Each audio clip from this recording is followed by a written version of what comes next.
Hi, everybody. Welcome back to the Airgap podcast. My next guest is Dr. Chase Cunningham, Dr. Zero Trust himself. Dr. Chase, welcome to the show. Hey, thanks for having me. Good to talk to you. Today's topic, ransomware response plans in 2021.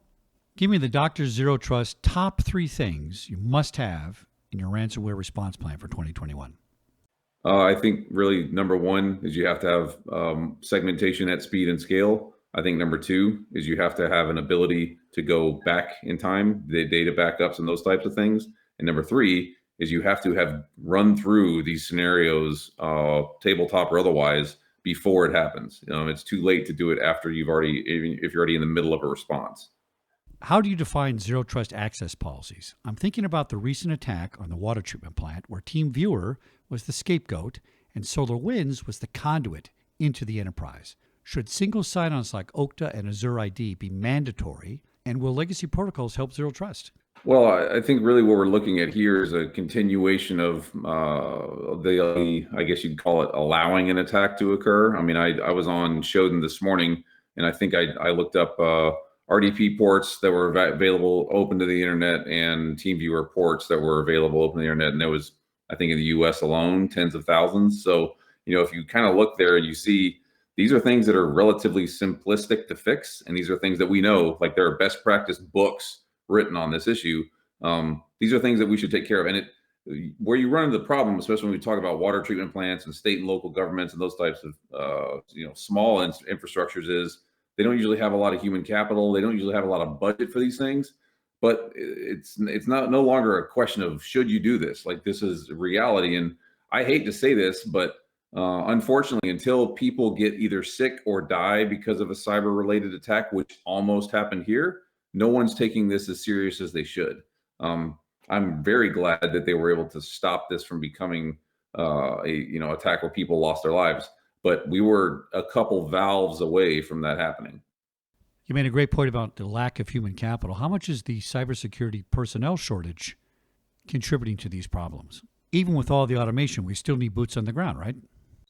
Yeah, we still need boots on the ground. And in reality, what we need technology that's aligned to enable the user to do these things at speed and scale with ease. And this is a perfect use case of that, of a small state and local government, right, that was running their water filtration system like they do all day, every day. But they need somebody that's not necessarily a security engineer or security aficionado to do security things. And these systems that are available that are becoming common technology make it where we can do that, but we have to get them in the hands of those boots on the ground. Chase, what do you think the guidelines should be on zero trust from device to device and zero trust from device to applications? Well, I mean, one of the key components here is segmentation and isolation, and it's the reality of the fact that I probably can't stop a variety of systemic failures. I probably can't stop people leaving things open to the internet. I probably can't stop bad passwords. I probably can't stop, just proliferation of like you're saying, of just bad cyber hygiene. However, if I can do a few things, especially in some of these instances, to at least increase the capability of control and limitation, then I gain a foothold into better security sort of posture. And that's what we're talking about with segmentation. I can handle a fire. I cannot handle the forest catching fire. And that, when you look at applications and data and everything else, we've been talking about this for a long time. It's about segmentation. It's about isolation, and it's about control. And if you don't have those things and you can't do that at scale, you're missing a really key component of security.